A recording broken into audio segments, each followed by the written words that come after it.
welcome on into another episode of the Whiskey Crusaders. I'm Will. I'm Sarah. And I'm Matt. Today we are bringing you Jameson and their cold brew. Don't forget to hit that like and subscribe button. Alright, so this is Jameson Cold Brew. Comes in at a whopping 30%. So technically not a whiskey, but it is a combination of whiskey and cold brew coffee. So he uses the regular Jameson triple distill that is your standard regular one that you can get. And they add the cold brew coffee to it, and it has these Arabica, Brazilian and Colombian beans. I think I got that right. Yep, I did. Isn't that great? So yeah, so basically for a long time, people add Jameson to their coffee all the time, so they've been asking Jameson over and over, please make us a coffee one. Well, instead of making us like a coffee liqueur, they added no sugar to it, so it's just the cold brew and the whiskey rather than a bunch of sugar and a bunch of other crap added to it and cream or whatever. Well, their whiskey's so sweet as it is. Right. Exactly. So this way, you actually just get a cold brew coffee with whiskey in it. So that's pretty much as simple as it goes, and they say enjoy it over ice. So we're going to try it neat first, and we'll try it over ice and see what we think of both ways. You can smell the coffee sitting right here. I can smell the coffee here. I can get the flavor behind the whiskey too. Yeah, it's very much coffee. Yeah. So is it Brazilian or Colombian? Which one do we smell? I have no idea what the one smells like, but sure. Definitely Colombian. Hopefully, when we film our whiskey and coffee episode here in a little bit, we'll find out the differences. We'll learn a little bit more about coffee. And screw the nose. Okay, so you obviously get coffee, but you get a little bit of the whiskey behind it. Obviously, it is rich and dark. It does smell like a cold brew. You can definitely get a little bit of chocolate, some vanilla on the nose. Pick up a little bit of the metallic and the graininess of Jameson on the nose. Jameson metallic. So that's I think pretty much. I didn't much. get it until you said it on the palate. Well, I'm just going on the nose. It's really good. It's actually really good. That's like a combination of two of my favorite things, coffee and whiskey. That's two of my favorite beverages in one, and this could be really dangerous. And I was really scared to drink this. I'm not gonna lie. I figured you would be, but I wanted to try it because I do believe that it'll be better over ice. I have a feeling. There's a lot of obviously heavy coffee and a lot of nice chocolate and vanilla notes. It's very much got the chocolate and vanilla, and the whiskey's just kind of there in the background. And also like a lot of mocha. I think it's probably even better note. A little bit of toffee, but then you've also got, you can pick up the whiskey, but like the same, the grain and a little bit of the metallic. But it's really a nice combo. I think this is the right combination at levels that they did. That's my only thing about it is, like, as far as Jameson goes, just the regular straight Jameson, it's not really my jam because it is that metallic-y whatnot. Right. If it were one of the other, imagine if they used a stout edition with that, like, maybe they will. That'd be kind of cool to see. Extra chocolatey of it, and that less metallic. Less metallic. That's the only thing. That's the only turn off for this for me at this point. Is that metallic? Of course, we don't know what ice is going to do with it. Right. We don't know what water's going to do with it. I'll put the water in.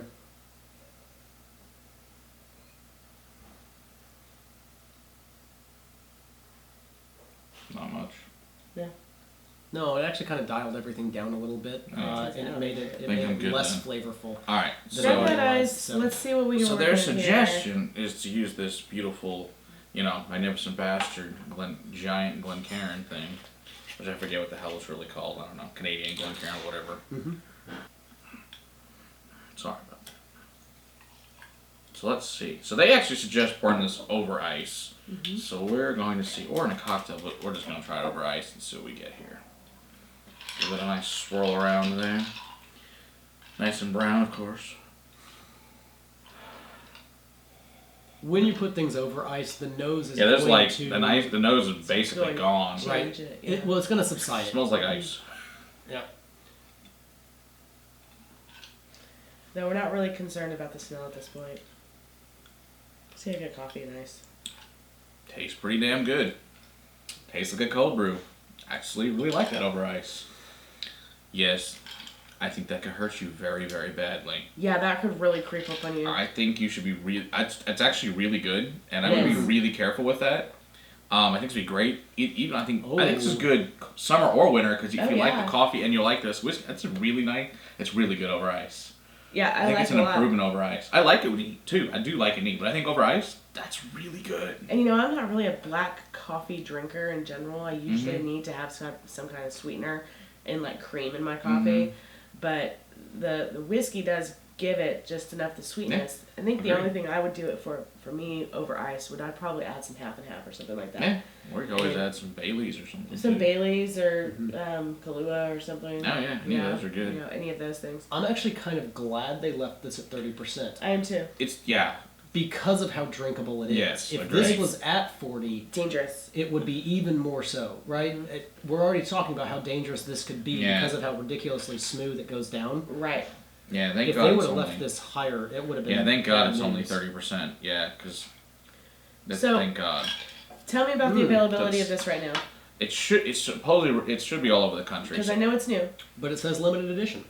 It does say limited edition. I'm thinking after it probably sells really well, which apparently from what I understand, it's flying off the shelves. So, yeah, and like I said, it's less than $25. What? Yeah, that's the best part. This thing, the MSRP is $25, but I think you can get it for like $22. Yeah, I mean, I expect some people going through many cases of this. I could see that happening to people. I could see people stopping drinking coffee in the morning and having this instead. You know what I mean? Like, it's that kind of yummy. Maybe. Yeah. I'm going to switch my drink. I don't know. How do you start? No. I need my warmth in the morning. I need my warm coffee. This has warm. You can warm this up. There you go. Maybe put it in the microwave. You just put a little bit of put it in the microwave. In your coffee, it'll be warm. There you go. Put it in the coffee. Put a little bit in your coffee. It's it doesn't have that big alcoholic smell. Your boss will never know. We'll call this Crusader Wake Up Juice. Crusader Wake Up Juice. I like it. Yes. Jameson Cold Brew. And then you got your bacon, and you got breakfast. That's right. There you go. Wake up juice, bacon, you're good to go for the day. Exactly. Oh my gosh, that's awesome. All right, well, that's scary good, and I'm very surprised to be saying that. Yeah, I figured to be mad. Yeah. It's quite good. Yeah. Don't forget to hit that like and subscribe button, and drop us a comment below. And until next time, keep on crusading for better whiskey in your glass. Cheers.